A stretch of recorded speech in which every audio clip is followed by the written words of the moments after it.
Selamat datang di Bocor. Spill ceritanya dong.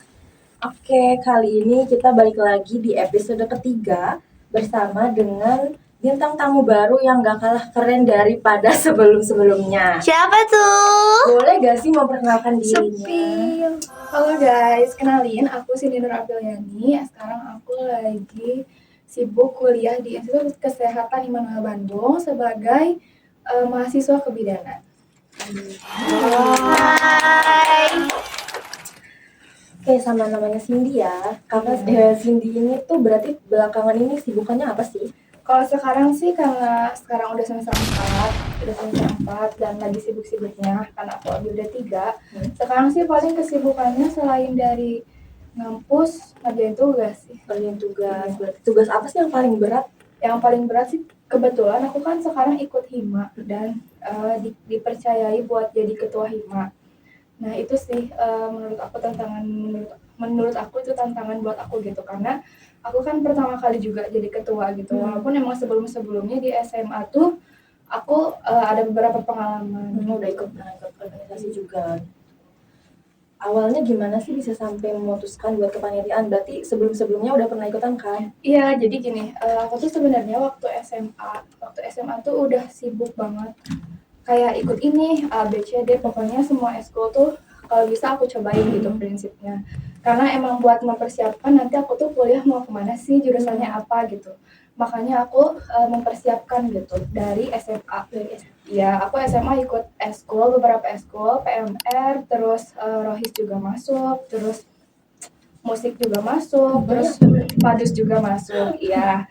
Jadi emang pengen mencari jati diri lah, aku tuh cocoknya kemana gitu. Ternyata emang waktu itu tuh cocoknya ke PMR ini gitu.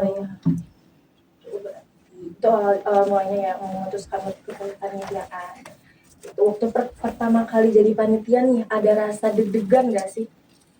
Kalau rasa deg-degan pasti ya. Yang pertama tuh yang paling aku deg-deganin tuh takutnya aku tuh ngebebanin rekan yang lain gitu. Karena pertama kali Iya. kan berarti masih bingung berarti ya? Iya, masih awalnya harus kayak gimana, ngerjain apa dan lain sebagainya. Tuh.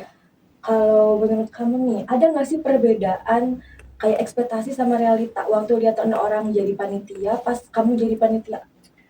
Terus waktu ekspektasi aku tuh jadi panitia tuh bakal sibuk, gak seru. Pokoknya ngeganggu kehidupan aku gitu ya, kehidupan nyaman aku. Ternyata waktu pas masuk itu akunya malah have fun gitu, terus gak ngerasa sibuk juga gitu. Jadi ini tuh kayak bagian keharusan yang membuat aku asik gitu. Jadinya aku nyaman gitu. Gitu. Nambah juga pertemanan, banyak teman. Iya, gitu itu kan sih relasinya. Kalau misalnya dari kan kepanitiaan nih, berarti udah ikutin divisi apa aja nih? Apa sama semua? Kalau dari SMA itu udah di PDD pernah, Bukdekduk pernah, terus bendahara pernah, humas juga pernah, apalagi ya, kayaknya itu sih. Itu aja. Yang paling aku hindarin cuma sekretaris. Ya capek ya berarti kalau jadi Iya, sekretaris. kayak gak, karena di belakang layar aku kurang suka juga sih di belakang layar. Setelah event tuh emang selalu bikin kayak apa sih yang paling menantang dari divisi-divisi itu? Ya, yang paling menantang menurut aku dibanding PDD dan yang lain-lain itu bendahara. Jadi waktu itu di PMR sekolah aku itu ada kayak membuat perlombaan gitu. Jadi kita tuh ngadain perlombaan se-Jawa Barat. Dan itu tuh emang udah turun-temurun. Jadi kita emang tinggal nerusin. Cuman karena abis COVID, jadi tuh harus dari nol lagi gitu. Kayak nyari sponsor dan lain-lain. Karena kan waktu 2 tahun tuh gara-gara COVID. Iya. Nah waktu itu kebetulan aku tuh angkatan abis COVID. Jadi cuman sedikit PMR-nya gitu. Nah aku disuruh jadi bendahara. Emang lancar sih waktu jadi bendahara tuh, kayak ya udah gitu biasa aja. Tapi waktu pas dekat-dekat mau hari H ternyata nggak expect kalau misalnya pesertanya tuh bakal banyak gitu. Jadi aku tuh megang sekitar puluhan juta. Itu sih menurut aku jadi pressure gitu. Aku nggak pernah lihat uang cash sebanyak itu. Terus tiba-tiba ngeliat, ini uang cash berjuta-juta gitu harus aku pegang. Sampai karena karena aku takut banget uang itu hilang, uang itu aku simpan di atas meja aku, tetap ditutupin pakai 2 tas gitu, jadi dibulun pakai 2 tas gitu. Ya karena sakit, takut hilang kan, takut hilang banget. Belum aku megang juga yang uang di debitnya gitu, itu sih. Berarti banyak berarti uangnya. Karena saking banyaknya waktu itu tuh setelah selesai acara, after aku megang uang sebanyak itu, aku gak mau megang uang selama seminggu sih, jujur. Karena takut hilang. Iya, enggak, karena udah trauma aja megang trauma uang tuh udah kayak Udah mau gak mau deh gitu. Selama seminggu adalah aku gak mau megang uang. ini ya. Iya, Pressure. pressure. Kalau boleh flashback nih, ada nggak sih momen yang sampai sekarang ini pas jadi panitia itu paling inget banget? Itu yang jadi bendahara Bendahara itu. Iya, dan emang waktu hari H tuh kan karena aku ngerangkap jadi humas iya, puprekdep iya, kameramen iya, terus MC juga iya, terus bendahara juga iya. Jadi kayak hari H itu tuh bener-bener membuat aku tuh kayak hektik banget gitu. Sorenya aku harus jadi MC, paginya aku ngurusin uang, siangnya aku pegang kameramen. Bahkan waktu megang kameramen tuh sebenarnya nggak kehandle, jadi aku minta tolong sama PDD yang lain gitu. Aku ngehandle yang bendahara itu. Berarti banyak juga ya kalau misalkan udah turun ke lapangan. Iya. Nggak harus cuma satu kali itu doang berarti. Karena panitianya terbatas, jadi ya mau nggak mau harus saling backup. Ya. Dari semua kegiatan yang udah dilakuin ya, bagian mana yang paling kamu enjoy untuk lakuinnya? Kalau boleh jujur di bendahara aku enjoy. Enjoy Walaupun banget. pusing, Oh, gitu. tapi afternya kayak aku suka gitu di situ. Gitu. Malah enjoy ya, padahal Iya. awalnya pressure gitu. Pressure Ada orang. awalnya.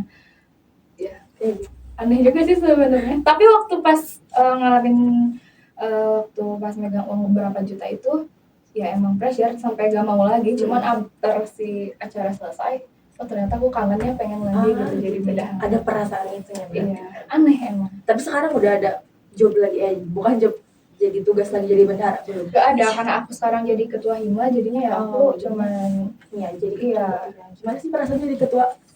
Aduh, jujur pressure juga sih ini. Karena emang aku tuh niatnya karena di SMA udah sibuk, aku tuh pengen kuliah pulang gitu, mahasiswa kupu-kupu kan. Cuman karena emang ternyata waktu aku masuk si hima ini tuh diwajibkan sama kaprodi aku, jadi mau gak mau ya aku masuk gitu. Cuman waktu semester awal tuh aku awalnya mau nggak katanya jadi wakil dulu, Cina jangan langsung jadi ketua katanya gitu kan. Terus kata aku wakil, aku memikirkan dulu kan, karena takutnya setelah jadi wakil malah jadi ketua, itu yang aku takutin kan. Jadi wakil, kuliah kebidanan, yang sebenarnya aku tuh takut juga gitu ya di kuliah ini, karena kata orang sibuk, dan emang ternyata iya. Terus aku kayak mempertimbangkan, cuman karena kakak kelas tingkat aku berusaha gitu, ayo bisa kan sama aku gitu. Jadi ya udah mau nggak mau aku menerima itu. Semester 2 aku jadi wakil ketua dulu. Iya, semester sekarang, di periode sekarang baru aku disuruh jadi ketua hima. Jabatannya berarti. Iya, awalnya emang gak mau lagi. Teh bisa nggak ya? Aku nggak usah jadi ketua, aku mundur aja deh. Aku tuh tadinya gitu ya, biar aku nggak jadi ketua hima, aku mau kerja aja gitu, biar ada alasan, biar aku tuh nggak masuk hima lagi gitu.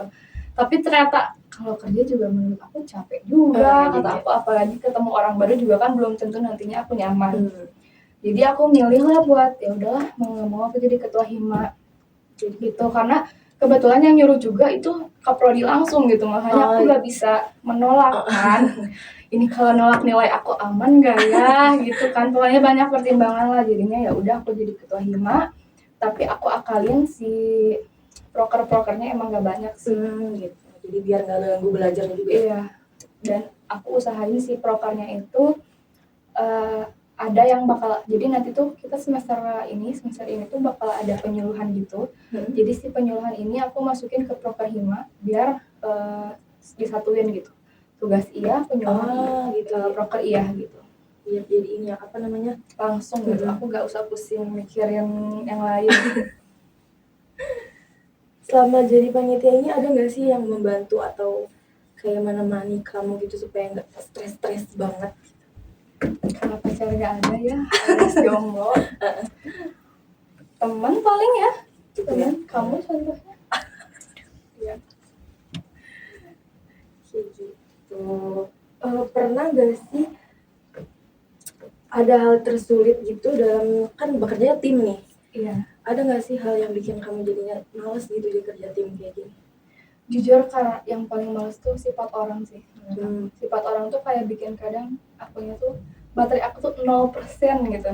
Karena ada juga kadang orang-orang yang menurut aku nggak sefrekuensi dan mereka seenaknya ke aku, itu sih yang membuat aku kayak aduh ini pressure banget sih, aku harus menghandle semua itu gitu. Sedangkan kan anak-anak yang lain gak boleh ngelihat aku sedih, gak boleh ngelihat aku bete kan. Dan itu sih pressure-nya, orang-orang yang anomali lah kayak bikin aku bete sih. Harus mood juga harus dijaga Iya berarti sih, nggak gitu. boleh ngerusakin orang lain juga gitu. Iya. Setelah semua kegiatannya selesai nih, apa sih yang pertama kali kamu rasain gitu kan? Misalkan udah jadi panitia nih, lega kah gitu, pengen lagi ikutan atau gimana?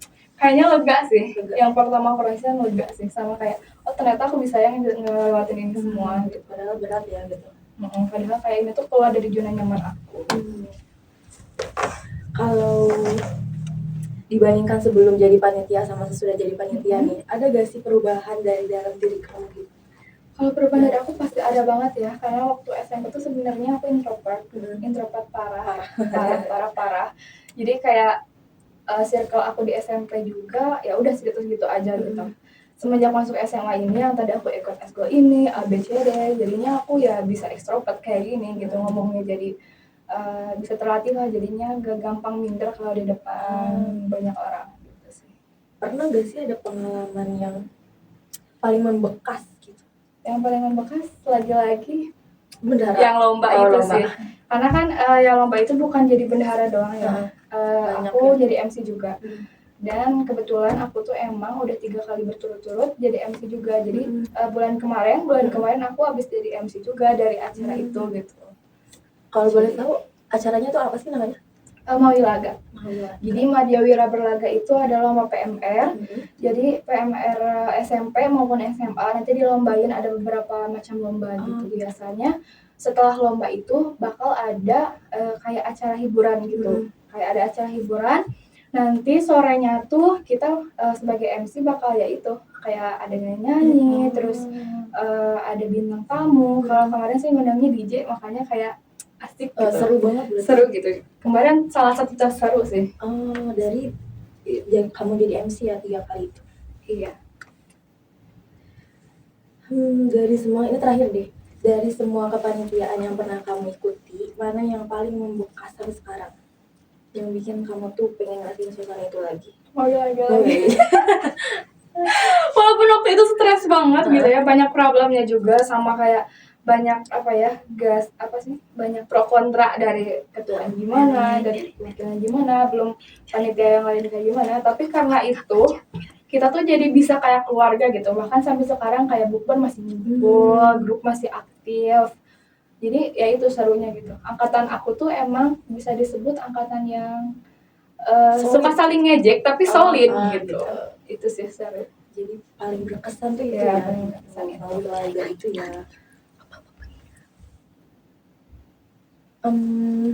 Kalau di kuliah nih, kan jurusan kebidanan nih, ada punya cita-cita berada jadi bidan gitu kan? Sejujurnya enggak sih. Oh enggak? Iya, sejujurnya dari awal aku tuh emang belum tahu sih mau masuk kemana gitu, karena ya bingung aja. Sebenarnya aku tuh sukanya masak. Sukanya masak sebenarnya emang agak jauh ya, tiba-tiba ke kebidanan gitu kan, kayak ngebantuin lahiran gitu. Karena aku waktu SMP tuh ditanyain sama orang tua, enggak masuk ke kesehatan katanya gitu kan, karena kebetulan orang tua juga di kesehatan. Jadi aku dari situ kayak mulai mikir, aduh aku cocok gak ya. Nah itu tuh sebenarnya awal mula kenapa aku ikut banyak eskul gitu, buat nyari jati diri aku. Aku tuh sebenarnya cocok gak sih di PMR ini gitu kan. Ternyata cocok aja sih. Cocok. Jadi berarti karena kebidanan tuh karena mama papanya. Iya, karena orang tua sih. Kan kamu ini mahasiswa kebidanan ya, berarti udah praktek dong? Udah, karena sekarang udah semester 4, aku berarti udah praktek 3 kali. Sekarang mau praktek yang keempat itu bulan depan, bulan Juli akhir. Berarti di rumah sakit? Kalau semester 1 sama 2 aku di rumah sakit, semester 3 kemarin aku dapet yang di PMB gitu, kayak klinik. klinik 24 jam, aku tuh dapat yang di dekat Pangalengan sih. Jauh banget dari sini, jauh ya udah. Iya, lumayan dari rumah jauh, makanya aku setiap praktek tuh selalu ngekos. Gitu. Pernah kan kalau udah praktik nih ada pengalaman berarti persalinan gitu ya sama ibu yang melahirkan gitu. Ya, ada beberapa pengalaman aku selama aku praktek. Emang kita tuh belum dibolehin gitu buat nanganin lahiran langsung gitu. Ya. Kalau misalnya ngebantuin tetap ada bidan seniornya gitu. Biasanya kita nyebutnya CI gitu. CI. Oh, CI. Pengalaman berarti pernah gendong bayi langsung lahiran gitu kan? Terakhir aku semester 3 aku tuh ada pengalaman. Jadi aku ada yang lahiran ibu-ibu gitu kan. Lahiran itu normal aja biasa gitu, ada pembukaan 1, 2, 3, 4. Kan pembukaan lengkap tuh sampai 10 ya. Itu tuh dibagi 2 fase, fase aktif sama fase laten. Itu buat si pembukaannya itu buat gila materinya. Pembukaan 1, 2, 3, 4, fase laten, fase aktif. Pokoknya ada fase laten, fase aktif gitu kan. Aku tuh memantau denyut jantung janinnya 2 jam 1 kali. Jadi otomatis kalau misalnya ada pasien di jam 7 malam itu masih pembukaan 1, aku tuh nggak akan bisa tidur gitu sampai pagi, sampai pembukaan lengkap dan si bayinya keluar gitu. Jadi kalau misalnya sisip malam itu kebetulan ada pasien partus atau lahiran, ya aku nggak bisa tidur karena kan bisa dibilang aku juga mahasiswa gitu ya. Masa seniornya bangun akunya tidur gitu kan, kecuali kalau misalnya seniornya bilang dia tidur aja kita gantian, biasanya senior gitu sih kalau misalnya lagi moodnya baik gitu. Tapi kayak gitu, kayak boleh dia tidur aja gitu. Emang kadang juga sip-sipan sih, kayak 2 jam tidur ya, kamu tidur dulu gih 2 jam gitu. Jadi 2 jam aku tidur dan nanti dia dulu yang mantau gitu. Sekali ewang. Tapi emang gak akan nyenyak sih tidur juga, walaupun aku tidur telinga aku tuh tetap mendengar gitu, karena kan takutnya tiba-tiba pembukaan lengkap gitu kan. Jadi waktu itu tuh ada yang lahiran malam-malam. Itu tuh baru pembukaan, sekitar pembukaan 2 atau 3. Otomatis itu tuh bakal lama kan ya. Karena si pembukaan itu tiap ibu tuh berbeda-beda sih pembukaannya tuh. Ada yang cepat, tiba-tiba lahiran, ada juga yang lama gitu. Apalagi kalau misalnya pada anak pertama, biasanya tuh lebih lama gitu ngelahirinnya tuh. Karena kan emang si jalan lahirnya tuh belum pernah dilewatin sama bayi gitu. Waktu itu karena anak pertama, si ibu ini anak pertama, jadi lahirannya juga agak lama. Lahirlah ibu ini tuh pada sekitar jam 10-an. Jam 10-an lahir, dan itu juga dibantuin sama bidan. Aku tuh disuruh setelah keluarnya bayi, aku mindahin bayi, aku disuruh buat dia bantuin keluarin plasenta. Jadi setelah bayi lahir tuh ada plasenta itu tuh nanti plasenta itu tuh yang selama di dalam perut ngasih nutrisi ke si bayinya gitu. Jadi plasenta tuh ari-ari. Tahu ari-ari? Nggak pernah lihat sih, tapi ya tahu namanya. Ya ari-ari gitu ya. Ari-ari itu tuh plasenta ini keluarnya normal. Tapi karena aku nggak pernah ngeluarin si plasenta, aku tuh dia mana tangannya? Karena aku udah siapkan pakai handscoon. Dia mana tangannya? Ini kak, aku tuh kan kayak aduh udah belum tidur, ini kayak gimana gitu kan. Ini kak, oke, ikutin arahan aku ya gitu, kata bidannya intinya gitu. Ikutin arahan aku ya. Si plasentanya kamu pegang plasentanya, karena kan kayak apa ya? Kayak ati. Kayak ati ya, plasenta tuh kayak ati. Kayak bulat gitu. Ini si jalan lahir ibunya. Plasentanya keluar. Aku megang kan, ibu ini gimana? Dalam hati tapi akunya kerung-kerung gitu. Ini gimana? Walaupun aku tuh karena trust issue sebelum aku praktek di lapangan kan ada OSCE-nya dulu. Aku tuh problem di plasenta ini, aku tuh sampai kayak dibilang gini sama dosenku.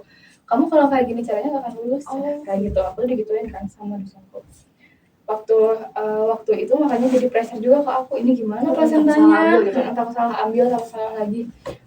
Sok deh itu putar aja searah jarum jam kemana arahnya, tiba-tiba lupa gitu arah jarum jam kemana. akhirnya sama aku diputar aja. Ya sok gitu, tenagain atuh deh, karena aku tuh takut gitu loh. Karena teman aku tuh cerita dia waktu ngeluarin plasenta si talinya putus, sedangkan kan gak boleh putus kan. Gitu.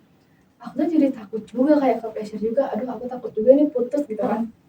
Aku puter lah pelan-pelan, tenagain, oh iya. Waktu udah keluar plasentanya gini, dah aku, hah? Ini plasenta? Kayak plasenta di tangan gua gitu, kayak ini kemana, ini ke kendiin lah, udah selesai plasenta aku lepasin, aku masukin ke kendi, jadi kayak ada kendi gitu khusus untuk si plasentanya itu gitu. Itu pengalaman yang menurut aku kayak udah mau jadi bidan beneran ya. Kayak karena kayak sebelumnya kan kayak semester 1 semester 2 paling kayak infus, ngasih obat kan di rumah sakit pasti lebih ini ya, kayak lebih banyak lah aturannya. Gak bisa sembarangan kan, karena ada dokter spesialis juga gitu. Belum lagi kita baru semester 1 dan 2 gitu, jadi paling kemarin infus, ngasih obat, terus mandiin ibunya gitu. Kalau misalnya kemarin itu pertama kali gitu, aku ya langsung lahiran tuh kayak gini gitu.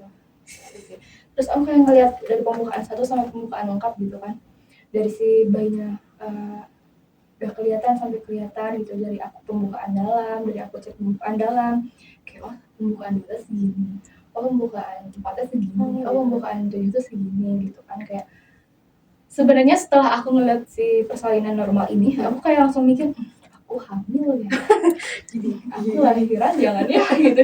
Aduh, kayak jujur sih jadi takut sih, karena aku masih mahasiswa mungkin. Semester 1, semester 2 udah praktek berarti ya? Iya, jadi karena aku udah 3 ambilnya diploma, jadi lebih kebanyakannya praktek gitu. Semester 1 aku praktek di rumah sakit, itu tuh buat kayak kita tuh meraba-raba gitu.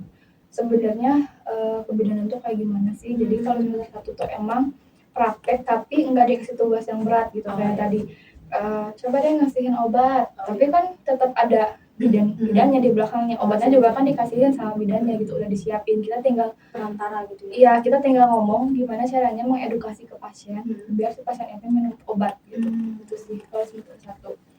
Paling semester 1 juga, kalau misalnya kitanya aktif, kayak si A-nya percaya sama kita, pasti nanti kamu cobain deh buat ngelepas infus. Jadi kita belum boleh masang infus kan, karena bahaya juga. Deh cobain, kamu tahu nggak cara ngelepas infus kayak gimana? Nanti kayak gitu, diajarin dulu. Kalau misalnya udah di briefing lah diajarin, sebenarnya kita diajarin dari sebelum praktek tuh kan ada OSCE dulu kan, kita diajarin juga. Cuman biar apa ya, kadang-kadang tuh di setiap rumah sakit beda-beda juga aturannya. Emang nggak spesifik beda, pasti tetap sama caranya gitu-gitu aja. Tapi kadang ada beberapa poin yang beda, kayak misalnya di rumah sakit A cuci tangannya 7 langkah, di rumah sakit B cuci tangannya 10 langkah. Tapi intinya tetap sama aja, cuci tangan. Iya, intinya cuci tangannya emang tahapannya tuh emang ada yang sama semua, cuman ada yang ditambahin ini, ditambahin itu gitu sih. Sama apa ya? Apa lagi? Ya. Tanya lagi. Kan kalau lihat di sosial media gitu ya, banyak banget kayak dokter sama bidan mirip-mirip lah ya ininya. Sama-sama di kesehatan gitu ya. Ada nggak sih senioritas gitu? Kalau senioritas sendiri sih yang aku alami dari semester 1 sampai kemarin semester 3 sih, nggak ada ya yang sampai kayak senioritas membuat mental aku rusak gitu, nggak ada gitu. Alhamdulillahnya tuh nggak ada gitu. Jangan sampai nemu bidan yang kayak gitu. Mungkin karena emang sekarang zamannya udah berubah, jadi bidan-bidan juga mengerti gitu. Kalau misalnya apalagi kan kita gadget tuh dikenalnya sebagai yang pundungan gitu, gampang marah, gampang bete, gampang bad mood gitu. Mungkin bidannya juga udah tahu gitu kalau misalnya sifat gadget tuh beda gitu sama dulu gitu. Apalagi kan sekarang udah banyak berita-berita kalau misalnya kasus senioritas, mungkin karena takut kesebar juga atau gimana, atau mungkin emang baik-baik aja bidannya. Jadi nggak ada sih senioritas, paling kalau misalnya kita salah pasti ditegur. Kalau misalnya kita ngelakuin kesalahan yang fatal, terus ke pasien salah, pasti ditegur sih. Itu memang wajib ditegur sih, biar kitanya juga nggak seenaknya gitu. Apalagi kan yang kita tolongin tuh nyawa gitu, nyawa orang, jadi harus hati-hati gitu. Berarti nggak ada yang memanfaatkan? Nggak ada sih Itu ya. Jadi ya malah setelah praktek kadang aku minta IG mereka gitu, jadi masih tetap komunikasi berbaur. gitu, masih berbaur. Kan praktek nih. Kalau di rumah sakit tuh suka ada pengalaman horor gitu-gitu nggak? Pengalaman horor. Kalau di rumah sakit sih lebih ke vibes-nya sih yang Oh, horor. vibes-nya. Kalau misalnya shift malam tuh mungkin karena rumah sakit kan ya semua orang sakit di situ, semua orang sakit di situ. Waktu itu ke bagian shift malam. Ini nggak horor yang kayak ada penampakan tuh enggak ya, cuman kayak menurut aku ini tuh takut gitu. Waktu shift malam, jadi kita tuh shift malam biasanya boleh tidur kalau misalnya udah ngasihin obat ke pasien gitu. Kalau misalnya pasien udah beres semua, nggak ada urgent, kita boleh istirahat dulu sebentar. Kalau misalnya itu pun istirahatnya kita di ruang meja-meja gitu, karena kan takut ada pasien yang urgent, tinggal bangunin kita kan. Jadi waktu itu aku lagi di situ lagi mau tidur. Aku terus waktu itu si malamnya berdua. Si malamnya berdua ada yang kayak ngedorong, aduh ini ngedorong apa ya? Kata aku ngedorong apa sih? Kata aku malam-malam gitu kan. Waktu aku lihat nengok keluar kan bisa ngeliat dari bisa lihat keluar ruangan lah, intinya bisa lihat keluar ruangan. Ternyata ada yang baru meninggal. Terus aku kayak ngeliat, aduh itu di dalamnya ada jenazah gitu, kayak takut aja aku ngedorong gitu kan, mereka kan ngedorong jenazah, kayak aduh anjir takut banget gitu. Aku takut banget sih kalau ngeliat itu. Kayak vibes-nya aja. Vibes-nya tuh kayak takut, udah masuk terlalu keras, suaranya kenceng, iya. Terus di ruangan aku tuh kan jadi kayak letter S kayak gitu di depannya ruang pendaftaran, di belakangnya ada kayak ruangan kanannya di ujungnya partus, di sebelah ruangan partus tuh ada kayak ruangan kursi roda, terus ruangan pokoknya alat-alat NCT, semuanya alat-alatnya di situ gitu. Kalau misalnya setiap aku disuruh ke situ malam-malam kayak jujur takut karena gelap banget. Gitu. Karena gelap banget sih, aku gak mau sih.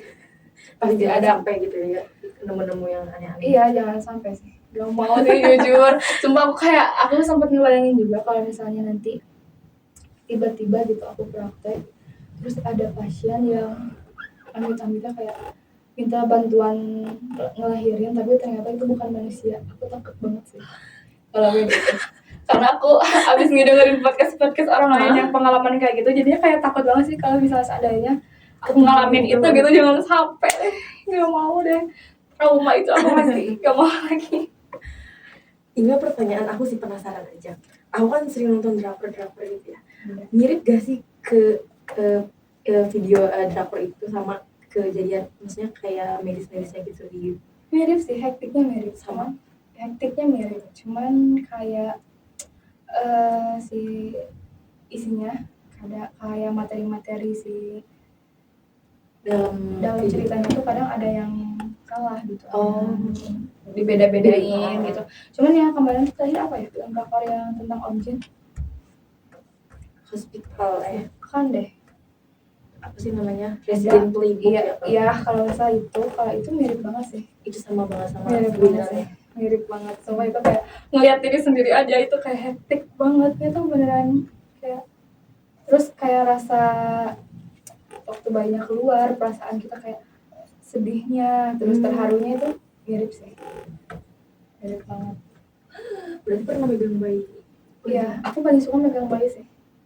Aku paling suka megang bayi karena walaupun udah capek, waktu si bayi keluar terus kita megang bayi kan biasanya habis lahiran beberapa lama tuh kita disuruh bantuin buat foto, buat foto bayinya kayak di studio gitu. Kita yang bajuin, kita yang konsep, aduh ini mau fotonya kayak gimana, itu seru banget sih. Karena kebetulan aku punya 2 adik dan aku waktu bayi juga kayak ngebantuin gitu lah, jadinya kayak ya udah luas aja gitu, megang bayi tuh kayak seneng aja gitu.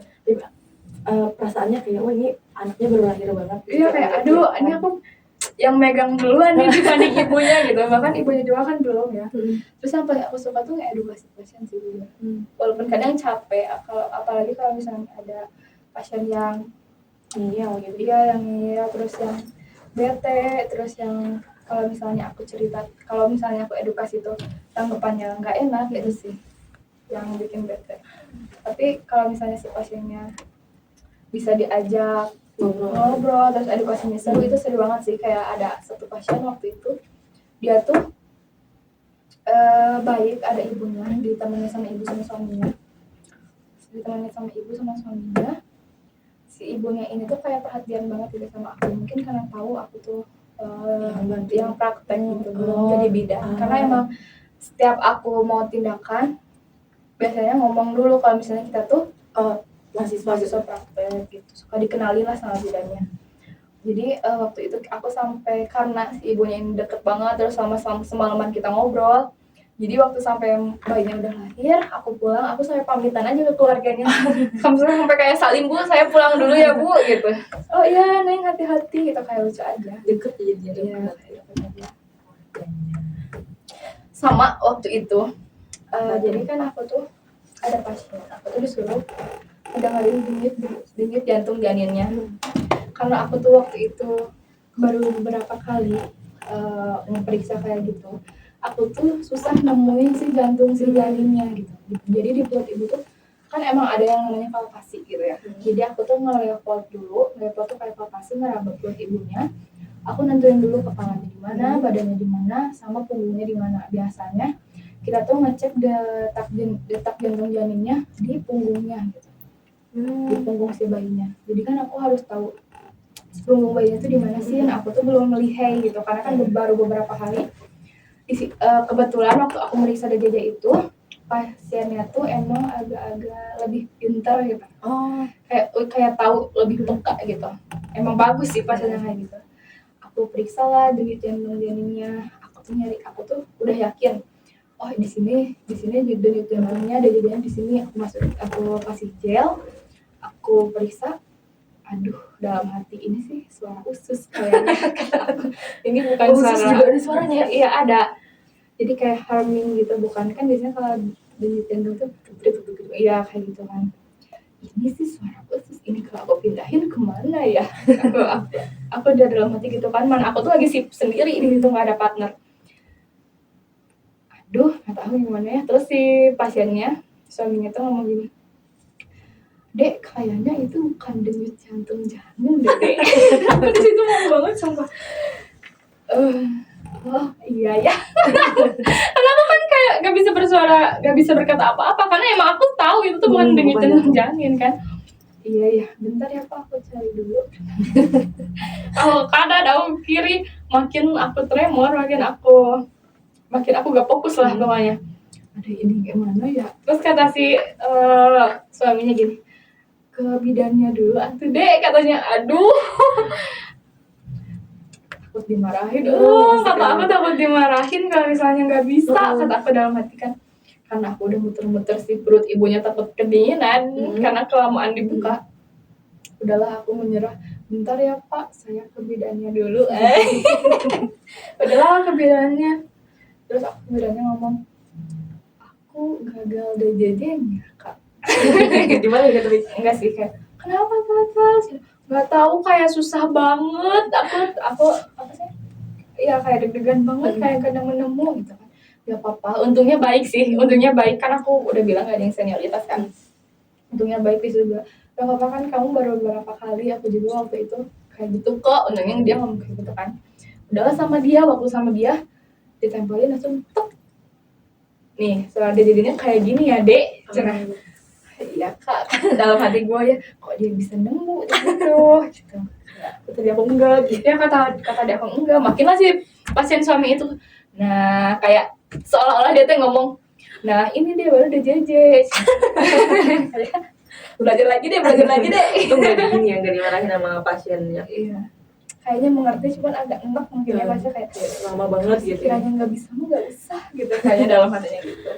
Ya udahlah, namanya juga belajar, aku harus gimana kan ya.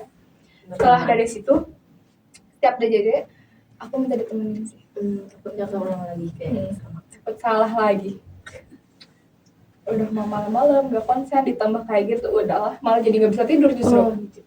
Kepikiran. Iya, kepikiran. Emang dasar overthinking ya. Gigi overthinking ya. Iya. Gitu ya berarti cerita-cerita. Iya. Seru banget cerita-ceritanya sih, tapi mungkin karena ini Main ya Iya, waktu ya waktunya dan tidak bisa panjang terbatas ya. lagi gitu. Terima kasih banyak ya sudah datang Sama-sama. ke sini menyempatkan diri di tengah kesibukannya itu kan jadi panitia Enggak sih. nggak sibuk. Mungkin cukup sekian ya teman-teman semua yang di rumah atau dimanapun kalian menonton. See you di episode bocor selanjutnya. Bocor Spill ceritanya dong. bye. Bye.